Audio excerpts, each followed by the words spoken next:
All right, we are doing read aloud today. Today we are reading out chapter 2. Oxen, you are just starting chapter 2. Horses, you're a little bit further in chapter 2, so you may want to fast forward through a bit of this video, okay? Sea Monsters, chapter 2, I played dodgeball with cannibals. My day started normal, or as normal as it ever gets at Merriweather College Prep. See, it's this progressive school in downtown Manhattan, which means we sit on beanbag chairs instead of at desks, and we don't get grades, and the teachers wear jeans and rock concert t-shirts to work.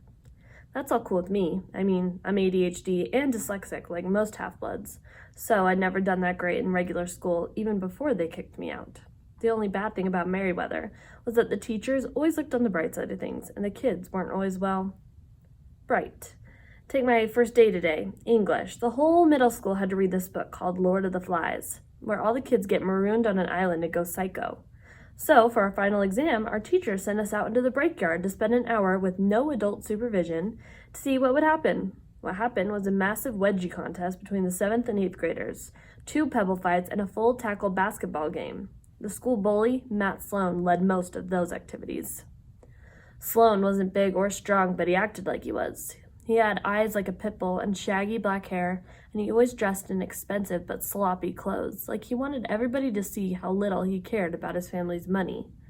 One of his front teeth was chipped from the time he'd taken his daddy's Porsche for a joyride and run into the "Please slow down for children" sign. Anyway, Sloan was giving everybody wedgies until he made the mistake of trying it on my friend Tyson. Tyson was the only homeless kid at Merriweather College Prep. As near as my mom and I could figure, he'd been abandoned by his parents when he was very young, probably because he was so different. He was 6'3", built like the abominable snowman, but he cried a lot and was scared of just about everything, including his own reflection. His face was kind of misshapen and brutal looking. I couldn't tell you what color his eyes were because I could never make myself look higher than his crooked teeth. His voice was deep, but he talked funny like a much younger kid. I guess because he'd never gone to school before coming to Merriweather. He wore tattered jeans, grimy size 20 sneakers, and a plaid flannel shirt with holes in it. He smelled like a New York City alleyway, because that's where he lived, in a cardboard refrigerator box off 72nd Street. Merriweather Prep had adopted him as a community service project, so all the students could feel good about themselves. Unfortunately, most of them couldn't stand Tyson. Once they discovered he was a big softie, despite his massive strength and his scary looks, they made themselves feel good by picking on him. I was pretty much his only friend, which meant he was my only friend. My mom had complained to the school a million times that they weren't doing enough to help him. She'd called social services, but nothing ever seemed to happen. The social workers claimed Tyson didn't exist. They swore up and down they'd visited the alley we described and couldn't find him. Though how you miss a giant kid living in a refrigerator box, I don't know. Anyway, Matt Sloan snuck up behind him and tried to give him a wedgie, and Tyson panicked. He swatted Sloan away a little too hard, and Sloan flew 15 feet and got tangled in the little kid's tire swing. "You freak!" Sloan yelled. "Why don't you go back to your cardboard box?" Tyson started sobbing. He sat down on the jungle gym so hard he bent the bar and buried his head in his hands. "Take it back, Sloan," I shouted. Sloan just sneered at me. "Why do you even bother, Jackson? You might have friends if you weren't always sticking up for that freak." I balled my fists. I hope my face wasn't as red as it felt. "He's not a freak, he's just..." I tried to think of the right thing to say, but Sloan wasn't listening. He and his big, ugly friends were too busy laughing. I wondered if it were my imagination, or if Sloan had more goons hanging around him than usual. I was used to seeing him with 2 or 3, but today he had like half a dozen more, and I was pretty sure I'd never seen them before. "Just wait till PE, Jackson," Sloan called. "You are so dead." When first period ended, our English teacher, Mr. DeMilo, came outside to inspect the carnage. He pronounced that we'd understood Lord of the Flies perfectly. We all passed his course, and we should never, never grow up to be violent people. Matt Sloan nodded earnestly and gave me a chip-toothed grin. I had to promise to buy Tyson an extra peanut butter sandwich at lunch to get him to stop sobbing. I am a freak," he asked me. "No," I promised, gritting my teeth. "Matt Sloan is the freak." Tyson sniffled. "You are a good friend. Miss you next year if..." If I can't. His voice trembled. I realized he didn't know if he'd be invited back the next year for community service project. I wondered if the headmaster had even bothered talking to him about it. Don't worry, big guy, I managed. Everything's going to be fine. Tyson gave me such a grateful look, I felt like a big liar. How could I promise a kid like him that anything would be fine? Our next exam was science. Mrs. Tesla told us that we had to mix chemicals until we succeeded in making something explode. Tyson was my lab partner. His hands were way too big for the tiny vials we were supposed to use. He accidentally knocked a tray of chemicals off the counter and made an orange mushroom cloud in the trash can. After Mrs. Tesla evacuated the lab and called the hazardous waste removal squad, she praised Tyson and me for being natural chemists. We were the first ones who'd ever aced her exam in under 30 seconds. I was glad the morning went fast, because it kept me from thinking too much about my problems. I couldn't stand the idea that something might be wrong at camp. Even worse, I couldn't shake the memory of my bad dream. I had a terrible feeling that Grover was in danger. In social studies, we were drawing latitude/longitude maps. I opened my notebook and stared at the photo inside. My friend, Annabeth, on vacation in Washington, D.C. She was wearing jeans and a denim jacket over her orange Camp Half-Blood t-shirt. Her blonde hair was pulled back into a bandana. She was standing in front of the Lincoln Memorial with her arms crossed, looking extremely pleased with herself. Like she'd personally designed the place. See, Annabeth wants to be an architect when she grows up. She's always visiting monuments and stuff. She's weird that way. She'd email me a picture after spring break, and every once in a while I'd look at it just to remind myself she was real, and Camp Half-Blood hadn't just been my imagination. I wished Annabeth were here. She'd know what to make of my dream. I never admitted to her, but she was smarter than me, even if she was annoying sometimes. I was about to close my notebook when Matt Sloan reached over and ripped the photo out of the rings. "Hey," I protested. Sloan checked out the picture, and his eyes got wide. "No way, Jackson. Who is that? She's not your—" "Give it back." My ears felt hot. Sloan handed the photo to his ugly buddies, who snickered and started ripping it up to make spit wads. They were new kids who must have been visiting, because they were all wearing those stupid "Hi, my name is" tags from the admissions office. They must have had a weird sense of humor, too, because they all filled in strange names like Marrow Sucker and Skull Eater and Joe Bob. No human beings had names like that. "These guys are moving here next year," Sloan bragged, like that was supposed to scare me. "I bet they can pay the tuition, too, unlike your retarded friend." "He's not retarded." I had to try really, really hard not to punch Sloan in the face. "You're a loser, Jackson. Good thing I'm going to put you out of your misery next period." His huge buddies chewed at my photo. I wanted to pulverize them, but I was under strict orders from Chiron never to take my anger out on regular mortals, no matter how obnoxious they were. I have to save my fighting for monsters. Still, part of me thought if Sloan only knew who I really was. The bell rang. As Tyson and I were leaving class, a girl's voice whispered, "Percy!" I looked around the locker area, but nobody was paying me any attention. Like any girl at Merriweather would ever be caught dead calling my name. Before I had time to consider whether or not I'd been imagining things, a crowd of kids rushed for the gym, carrying Tyson and me along with them. It was time for PE. Our coach had promised us a free-for-all dodgeball game, and Matt Sloan had promised to kill me. The gym uniform at Merriweather is sky blue shorts and tie-dye t-shirts. Fortunately, we did most of our athletic stuff inside, so we didn't have to jog through Tribeca looking like a bunch of boot camp hippie children. I changed as quickly as I could in the locker room because I didn't want to deal with Sloan. I was about to leave when Tyson called, "Percy?" He hadn't changed yet. He was standing by the weight room door, clutching his gym clothes. "Will you, Oh, yeah. I tried not to sound aggravated about it. "Yeah, sure, man." Tyson ducked inside the weight room, and I stood guard outside the door while he changed. I felt kind of awkward doing this, but he asked me to most days. I think it's because he's completely hairy, and he's got weird scars on his back, and I've never had the courage to ask him about it. Anyway, I'd learned the hard way that if people teased Tyson while he was dressing out, he'd get upset and start ripping the doors off lockers. When we got into gym, Coach Nunley was sitting at his little desk reading Sports Illustrated. Nunley was about 1,000,000 years old with bifocals, no teeth, and a greasy wave of gray hair. He reminded me of the Oracle at Camp Half-Blood, which was a shriveled-up mummy, except Coach Nunley moved a lot less and never billowed green smoke.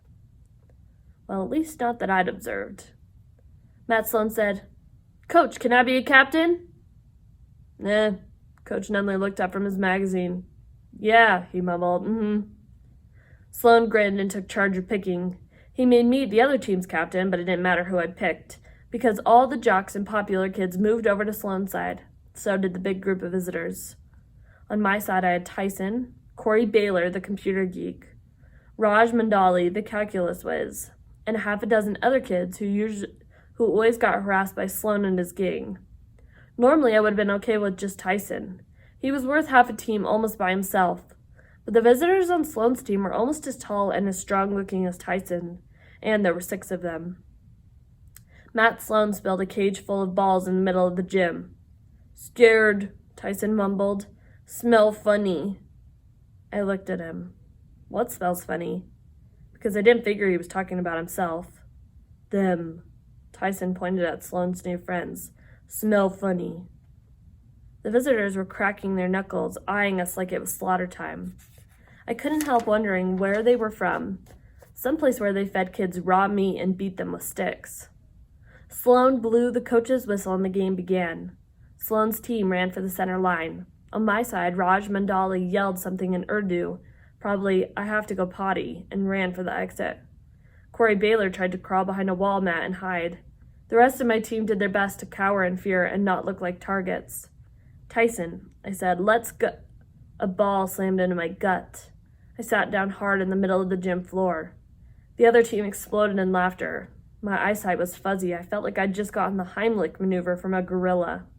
I couldn't believe anybody could throw that hard. Tyson yelled, "Percy, duck!" I rolled as another dodgeball whistled past my ear at the speed of sound. Whoom! It hit the wall mat and Corey Baylor yelped. "Hey," I yelled at Sloan's team, "you could kill somebody!" The visitor named Joe Bob grinned at me evilly. Somehow he looked a lot bigger now, even taller than Tyson. His biceps bulged beneath his t-shirt.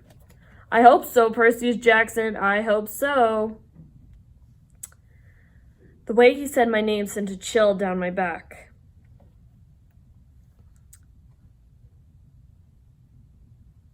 Nobody called me Perseus except for those who knew my true identity, friends and enemies. What had Tyson said? They smell funny? Monsters. All around Matt Sloan, the visitors were growing in size. They were no longer kids. They were 8-foot-tall giants with wild eyes, pointy teeth, hairy arms, tattooed with snakes and hula women and Valentine hearts. Matt Sloan dropped his ball. "Whoa, you're not from Detroit, who?" The other kids on his team started screaming and backing toward the exit. But the giant named Marrowsucker threw a ball with deadly accuracy. It streaked past Raj Mandali just as he was about to leave and hit the door, slamming it shut like magic. Raj and some of the other kids banged on it desperately, but it wouldn't budge. "Let them go," I yelled at the giants. The one called Joe Bob growled at me. He had a tattoo on his biceps that said, "JB loves baby cakes." "And lose our tasty morsels? No, son of the sea god, we Lastrygonians aren't just playing for your death. We want lunch." He waved his hand, and a new batch of dodgeballs appeared on the center line. But these were bronze, the size of cannonballs, perforated like wiffle balls with fire bubbling out the holes. They must have been searing hot, but the giants picked them up with their bare hands. "Coach!" I yelled. Nunley looked up sleepily, but if he saw anything abnormal about the dodgeball game, he didn't let on. That's the problem with mortals. The magical force called the mist obscures the true appearance of monsters and gods from their vision, so mortals tend to only see what they can understand. Maybe the coach saw a few 8th graders pounding the younger kids like usual. Maybe the other kids saw Matt Sloan's thugs getting ready to toss Molotov cocktails around. It wouldn't have been the first time. At any rate, I was pretty sure nobody else realized we were dealing with genuine, man-eating, bloodthirsty monsters. Coach muttered, "Play nice," and he went back to his magazine. The giant named Skull Eater threw a ball. I dove aside as a fiery bronze comet sailed past my shoulder. "Corey!" I screamed. Tyson pulled him out from behind the exercise mat just as the ball exploded against it, blasting the mat to smoking shreds. "Run," I told my teammates, "the other exit." They ran for the locker room, but with another wave of Joe Bob's hands, the door slammed shut. "No one leaves till you're out," Joe Bob roared. "And you're not out until we eat you." He launched his own fireball. My teammates scattered as it blasted a crater in the gym floor. I reached for Riptide, which I always kept in my pocket, but then I realized I was wearing gym shorts. I had no pockets. Riptide was tucked in my jeans inside my gym locker, and the locker room door was sealed. I was completely defenseless. Another fireball came streaking toward me, and Tyson pushed me out of the way, but the explosion still blew me head over heels. I found myself sprawled on the gym floor, dazed from smoke, my tie-dyed t-shirt peppered with sizzling holes. Just across the center line, 2 hungry giants were glaring down at me. "Flesh!" they bellowed. "Hero flesh for lunch!" They both took aim. "Percy needs help," Tyson yelled, and he jumped in front of me just as they threw their balls. "Tyson!" I screamed, but it was too late. Both balls slammed into him, but no, he'd caught them somehow. Somehow Tyson, who was so clumsy he knocked over lab equipment and broke playground structures on a regular basis, had caught 2 fiery metal balls speeding toward him at a zillion miles an hour. He sent them hurtling back toward their surprised owners, who screamed, "Bad!" as the bronze spheres exploded against their chest. The giants disintegrated into twin columns of flame, a sure sign they were monsters, all right. Monsters don't die. They just dissipate into smoke and dust, which saves heroes a lot of trouble cleaning up after a fight. "My brothers!" Joe Bob the cannibal wailed. He flexed his muscles, and his baby cake's tattoo rippled. "You will pay for their destruction!" "Tyson," I said, "look out!" Another comet hurtled toward us. Tyson just had time to swat it aside and flew straight over Coach Nunley's head and landed in the bleachers with a huge kaboom. The kids started running around, screaming, trying to avoid the sizzling craters in the floor. Others were banging on the door, calling for help. Sloan himself stood petrified in the middle of the court, watching in disbelief as balls of death flew around him. Coach Nunley still wasn't seeing anything. He tapped his hearing aid like the explosions were giving him interference, but he kept his eyes on the magazine. Surely the whole school could hear the noise. The headmaster, the police, somebody would come to help us. "Victory will be ours!" roared Joe Bob the cannibal. "We will feast on your bones!" I wanted to tell him he was taking the dodgeball game way too seriously, but before I could, he hefted another ball. The other 3 giants followed his lead. I knew we were dead. Tyson couldn't deflect all those balls at once. His hands had to be seriously burned from blocking the first volley. And without my sword, I had a crazy idea. I ran toward the locker room. "Move," I told my teammates, "away from the door." Explosions behind me. Tyson had batted 2 of the balls back toward their owners and blasted them to ashes. That left 2 giants still standing. A 3rd ball hurtled straight at me. I forced myself to wait. 1 Mississippi, 2 Mississippi. Then I dove aside as the fiery spear demolished the locker room door. Now I figured that the built-up gas in most boys' locker rooms was enough to cause an explosion, so I wasn't surprised when the flaming dodgeball ignited a huge whoom. The wall blew apart. Locker doors, socks, athletic supporters, and other various nasty personal belongings rained all over the gym. I turned just in time to see Tyson punch Schoolyard in the face. The giant crumpled, but the last giant, Joe Bob, had wisely held on to his own ball, waiting for an opportunity. He threw just as Tyson was turning to face him. "No!" I yelled. The ball caught Tyson square in the chest. He slid the length of the court and slammed into the back wall, which cracked and partially crumbled on top of him, making a hole right into Church Street. I didn't see how Tyson could still be alive, but he only looked dazed. The bronze ball was smoking at his feet. Tyson tried to pick it up, but he fell back, stunned, in a pile of cinder blocks. "Well," Joe Bob gloated, "I'm the last one standing. I'll have enough meat to bring baby cakes a doggy bag." He picked up another ball and aimed it at Tyson. "Stop," I yelled. "It's me you want." The giant grinned. "You wish to die first, young hero?" I had to do something. Riptide had to be around here somewhere. Then I spotted my jeans in a smoking heap of clothes right by the giant's feet. If I could only get there.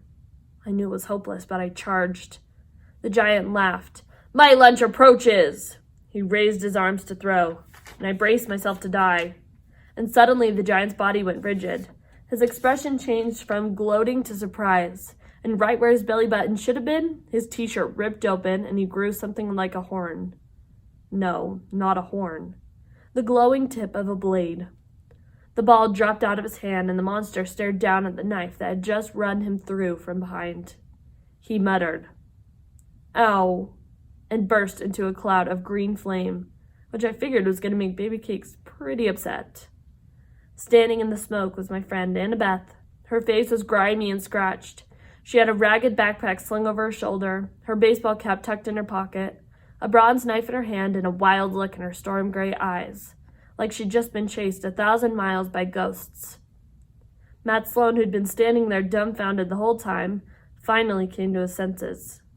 He blinked at Annabeth, as if he dimly recognized her from my notebook picture. That's the girl! That's the girl!"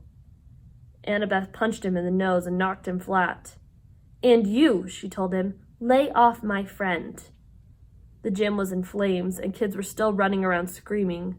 I heard sirens wailing and a garbled voice over the intercom through the glass windows of the exit doors. I could see Headmaster Mr. Bonsai wrestling with the lock, a crowd of teachers piling up behind him. "Annabeth," I stammered, how long have you?" "Pretty much all morning," she sheathed her bronze knife. "I've been trying to find a good time to talk to you, but you were never alone." "The shadow I saw this morning, that was..." My face felt hot. "Oh my gods, were you looking in my bedroom window?" "There's no time to explain," she snapped, though she looked a little red-faced herself. "I just didn't want to..." "There!" a woman screamed. The door burst open and adults came pouring in. "Meet me outside," Annabeth told me. "And him." She pointed to Tyson, who was still sitting dazed against the wall. Annabeth gave him a distaste that I didn't quite understand. "You'd better bring him." "What?" "No time," she said. "Hurry!" She put on her Yankees baseball cap, which was a magic gift from her mom, and instantly vanished. That left me standing alone in the middle of a burning gymnasium when the headmaster came charging in with half the faculty and a couple police officers. "Percy Jackson," Mr. Bonsai said. "What? How?" Over the broken wall, Tyson groaned and stood up from a pile of cinder blocks. "Head hurts." Matt Sloan was coming around too. He focused on me with a look of terror. "Percy did it, Mr. Bonsai. He set the whole building on fire. Coach Nunley will tell you he saw it all." Coach Nunley had been dutifully reading his magazine, but just my luck. He chose that moment to look up when Sloan said my name. Yeah. The other adults turned toward me. I knew they would never believe me, even if I could tell them the truth. I grabbed Riptide out of my ripped jeans, told Tyson, "Come on," and jumped through the gaping hole in the side of the building.